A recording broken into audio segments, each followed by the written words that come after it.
Katika darasa langu la kwanza kabisa, niliwafanya wanafunzi wangu kufanya mazoezi wakiwa wamevaa viatu vya chuma vyenye uzito wa paundi 200, lakini wanafunzi walikasirika sana na mbinu zangu za mafunzo. Walizani kuwa mimi ni rahisi kudhulumiwa kama walimu wengine, kwa hiyo wanaondoka moja kwa moja ili kuwafanya watii kabisa. Mara moja nilirusha mikuki 10 ili kuwazuia njia yao. Walikuwa wamejikwaa na hawawezi kusonga mbele. Nilipoona uso wao uliojaa mchanganyiko wa kushangaa na mkanganyiko, ilikuwa dhahiri walikuwa wanajiuliza kuhusu mimi ni nani. Ilikuwa mkuu wa genge la uhalifu zamani, lakini ili kutimiza ombi la mwalimu wangu, nilikuja shule ya michezo ya kawaida kuwa mwalimu. Wakati mkuu wa shule alijua hili, alifanya sherehe ya kunikaribisha kwa shauku. Hata hivyo, mimi nilienda moja kwa moja uwanjani. Baada ya kutazama mipango ya mazoezi ya wanafunzi, nilijiandaa na mpango fulani. Kisha nilikusanya wanafunzi na kujitambulisha. Mara moja baada ya hiyo, nilianza kuwaadhibu kwa kusema walikuwa si chochote ila takataka isiyo na manufaa. Hii iliwakasirisha sana wote. Mwanachama wa kamati ya michezo alitaka mbio za mita 100 dhidi yangu. Papo hapo alitaka kutumia faida yake kunilazimisha nijiuzuru. Alipofyatua bunduki ya kuanzisha, alikimbia mbele kwa haraka. Aligeuka nyuma na kuniona bado nipo katika maandalizi ya kuanzisha mstari wa mwanzo. Alikuwa na hakika kuwa nilikuwa na mpango kujisalimisha. Alipokuwa karibu kufika katika mstari wa kumaliza, kiligiza kilimwangukia. Kabla hata hajajua kilichotokea, nilikuwa tayari nimemaliza na nimesimama kwenye mstari wa kumalizia. Nilifanya hivi ili kuvunja ile imani yao potofu. Walipokuwa kimya, niliahidi kuwa ningeweza kuwabadilisha kabisa. Kisha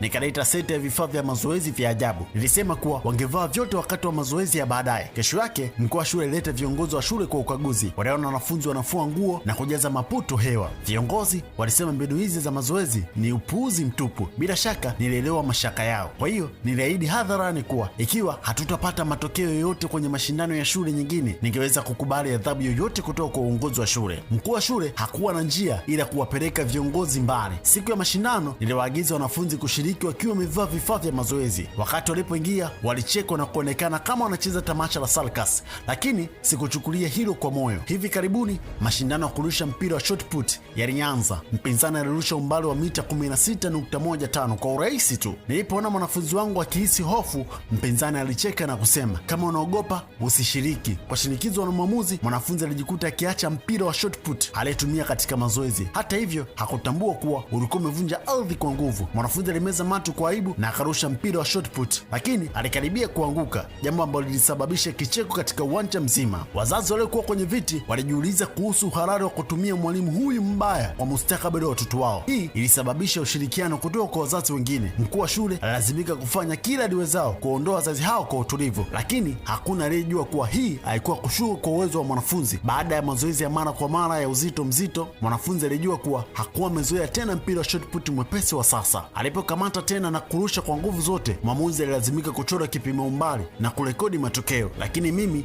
nilijua kuwa hii ilikuwa ni mwanzo tu.